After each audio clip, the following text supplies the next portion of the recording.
الحمد لله رب العالمين، والصلاة والسلام على سيد المرسلين وعلى آله أجمعين. أما بعد، فقد قال الله تعالى في القرآن المجيد والفرقان الحميد: أعوذ بالله من الشيطان الرجيم، بسم الله الرحمن الرحيم. يريدون أن يطفئوا نور الله بأفواههم ويأبى الله إلا أن يتم نوره ولو كره الكافرون. صدق اللہ العظیم. صدر محترم، اساتذہ کرام اور حاضرین انجمن، میں توفیق عزتی سے اس بندہ عاجز و ناتوا کو اتنی ہمت ہوئی کہ آپ کے سامنے کچھ عرض کر سکے. آج میں آپ حضرات کے سامنے اپنی بے وضاحتی و کم مائگی کے باوجود موجودہ حالات اور ہماری ذمہ داری کے عنوان پر چند معروضات پیش کرنا چاہتا ہوں، اس امید کے ساتھ کہ میری باتیں بغور سنی جائے گی اور کہنے والے کی ہمت افزائی کی جائے گی. دوستو، آج ہندوستان کیا پوری دنیا میں مسلمانوں کی سماجی زندگی کا تانا بانا تیزی سے بکھر رہا ہے. افراتفری ملک کی فضا پر چھائی ہوئی ہے. منشیات کی عادت نے آئینی زندگی کو پارا پارا کر دیا ہے. تعلیمی معیار نیچے گرتا جا رہا ہے. ایسا معلوم ہوتا ہے کہ ہم نے سماجی حقوق اور انفرادی آزادی کے فرق کو کھو دیا ہے. حرام کاری اور دیگر ناجائز چیزوں کا استعمال شروع کر دیا ہے. اس کے برخلاف اخلاق حسنہ، دین و ایمان اور احترام انسانیت جیسی صفات ختم ہوتی جا رہی ہے. سرمایہ داری اور تاجرانہ ذہنیت نے آئینی زندگی، پڑوسیوں کے میل جول، آپسی ربط و ضبط اور اتحادی عمل کو ختم کر دیا.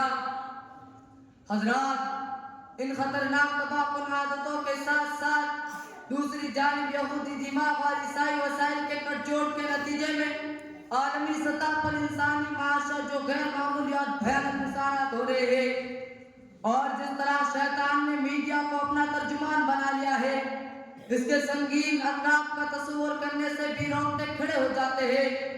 ایک بغیر اور سچے مسلمان کی آنکھوں کی نیند اڑ جاتی ہے اور اس ظاہر فساد فی البر والبحر کا منظر دیکھ کر بے چین ہو جاتا ہے. لیکن اس کے ساتھ اس کا بھی اقرار کرتا ہے کہ اللہ تعالیٰ کی صفت الرحم الرحیم ہی نے اس دنیا کو اب تک کسی بڑی تباہی سے بچائے رکھا ہے. ورنہ ابلیسی نظام نے ایسی زبردست تدابیر اختیار کی ہے کہ پہاڑ بھی اپنی جگہ سے کھسک جائے. قرآن کہتا ہے: وَقَدْ مَكَرُوا مَكْرَهُمْ عِنْدَ اللَّهِ مَكْرُهُمْ وَإِنْ كَانَ مَكْرُهُمْ لِتَزُولَ مِنْهُ الْجِبَالُ. اور ان لوگوں نے اپنی بڑی بڑی تدبیر اختیار کی. ان کی تدابیر اللہ تعالیٰ کے سامنے تھی. واقعی ان کی تدبیر ایسی تھی کہ ان سے پہاڑ بھی زائل ہو جائیں. سامعین محترم، باطل طاقتوں نے بر صغیر کے مسلمانوں کو ایک مدت تک خاکستر کرنے پر اپنے سارے وسائل جھونک دیے. ہزاروں علماء اور نوجوانوں کو تختہ دار پر لٹا دیا. منظم طور پر نسل کشی کے ساتھ ساتھ تعلیم کے تیزاب میں مسلمانوں کی خودی کو ڈال کر پگھلانے کی زبردست جد و جہد کی. اور مسلم ممالک کے حکمران مغربی ملکوں کے تعاون سے مسلمانوں کے ان کے تشخص و امتیاز اور اسلامی صلاح سے معروف کرنے پر تلے ہوئے ہیں. مذہب اسلام اور اس کی بنیادی تعلیمات پر عمل کرنے سے ہی یہود و نصارہ کو زبردست عداوت اور دشمنی ہونے لگتی ہے. دنیا میں جہاں کہیں بھی دین اسلام کی روشنی نظر آتی ہے، یہ دونوں طاقتیں ان کے اوپر زبردست بند باندھ دیتی ہے اور اپنے سارے وسائل اس کے خلاف صرف کر دینے کو اپنا فرض سمجھتی ہے تاکہ کہیں سے بھی روشنی نہ آنے پائے اور ہر طرف گھٹا ٹوپ اندھیرے کا راز ہو. افغانستان، بوسنیا کشمیر اور چچنیا کے انسانوں کے ساتھ ظلم و وحشت اور درندگی کے کھیل کھیلے گئے کہ وہ مسلمان تھے. برما کے مسلمانوں کو آگ میں جلایا گیا اس لیے کہ وہ عقیدہ توحید کے قائل تھے. عراق پر اس لیے بمباری کی گئی چونکہ وہ نبی آخر الزمان کے غلام تھے. فلسطین کو اس لیے مقتل بنایا گیا کیونکہ وہ دین متین کے محافظ ہے.